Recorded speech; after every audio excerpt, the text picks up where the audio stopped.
Are Maurya channel में आपका स्वागत है। महिलाएं कंसीव नहीं कर पाती, इसके पीछे कारण क्या है? दोस्तों, आप जैसा कि रोज़ देखते हैं या आप सुनते भी हैं कि बहुत सारी महिलाएं ऐसी हैं जो साधारण रूप से कंसीव नहीं कर पाती, गर्भधारण नहीं कर पाती और ये ट्रीटमेंट लेने के बाद ही गर्भधारण कर पाती हैं या कंसीव कर पाती हैं। तो इस तरह की जो महिलाओं में इनफर्टिलिटी होती है, इसके पीछे बहुत सारे कारण होते हैं जो वजह बन जाते हैं कि उनको अर्ली स्टेज में या जो टाइम होता है कंसीव करने का, उसमें वो कंसीव नहीं कर पाती और लेट हो जाता है। इसके साथ साथ उनको बहुत सारे ट्रीटमेंट करने पड़ते हैं तो कहीं वो सफलता पाती हैं।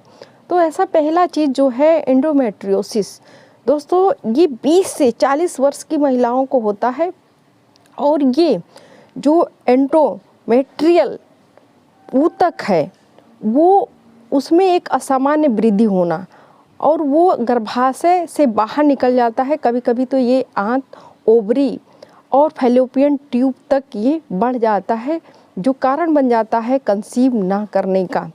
और इसको समझने के लिए जो सबसे बड़ा लक्षण होता है, तो जैसे महिलाएं पीरियड में होती हैं या माहवारी चक्र उनका बहुत पेनफुल होता है, ब्लीडिंग बहुत एक्सेस होती है, बहुत हैवी ब्लीडिंग होती है, तो समझ जाना चाहिए कि इनको एंडोमेट्रियोसिस हो रही है। दूसरी चीज़ होती है फाइब्राइड्स का होना।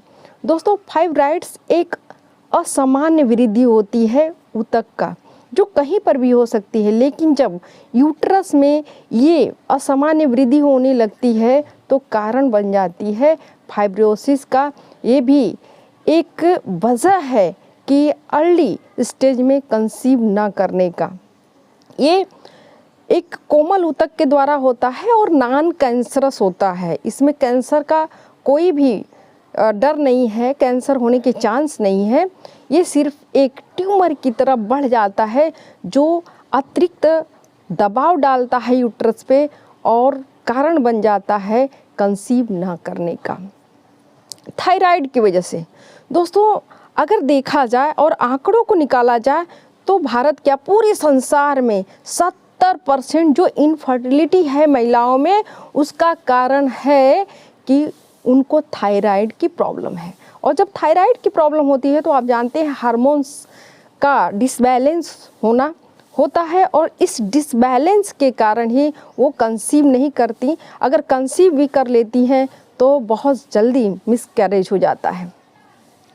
जो अगला स्टेज है दोस्तों, वो होता है PCOS, पॉलीसिस्टिक ओवरी सिंड्रोम। ये एक सामान्य बात है, बहुत सारी लड़कियां, बहुत महिलाएं इसके चपेट में होती हैं। ये बहुत लोगों को हो जाता है। इसमें भी वही सारी प्रॉब्लम्स होती हैं कि जब ये पीरियड्स में होती हैं तो पेट में, पेड़ों में बहुत दर्द होता है और ये भी बहुत ज़्यादा महिलाओं को होता है। ये भी कारण बन जाता है कि कंसीव न करने का, गर्भधारण न करने का। दोस्तों, अगर इन सब चीज़ों को समय से डॉक्टर को दिखाया जाए तो पूरी तरह से आप हेल्दी हो सकते हैं, पूरी तरह से आप बिल्कुल क्लियर हो सकते हैं कि किस कारण से आपको कंसीव करने में लेट हो रहा है और कितना ट्रीटमेंट करा लें तो आप कंसीव कर सकते हैं।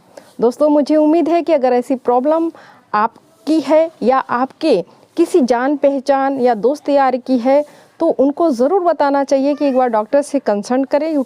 यूट्रस का जो अल्ट्रासाउंड कराते हैं उसके माध्यम से या कुछ ब्लड टेस्ट होते हैं उसके माध्यम से सारी चीज़ें पता चल जाती हैं और आप इन प्रॉब्लम से बच सकते हैं, क्योंकि इसकी वजह से बहुत सारी महिलाएं एंजाइटी में चली जाती हैं और वो भी कारण बन जाता है पांचवा, जो वो कंसीव नहीं करती, क्योंकि हाई एंजाइटी भी हार्मोन्स को डिसबैलेंस करता है और वो भी अगर कंसीव करती भी हैं तो मिसकैरेज करता है। तो दोस्तों, मुझे उम्मीद है कि ये टॉपिक आपको अच्छी लगी होगी। अगर ये टॉपिक आपको पसंद आया है दोस्तों तो अपने लोगों में भेजिए, सब्सक्राइब कीजिए, शेयर कीजिए, बेल आइकन को बजाना या बेल आइकन प्रेस करना ना भूलें। दोस्तों, मैं ऐसी बहुत सारी वीडियो लाती हूँ जो आपके लिए होती है, आपके हेल्थ के लिए होती है। बहुत बहुत धन्यवाद।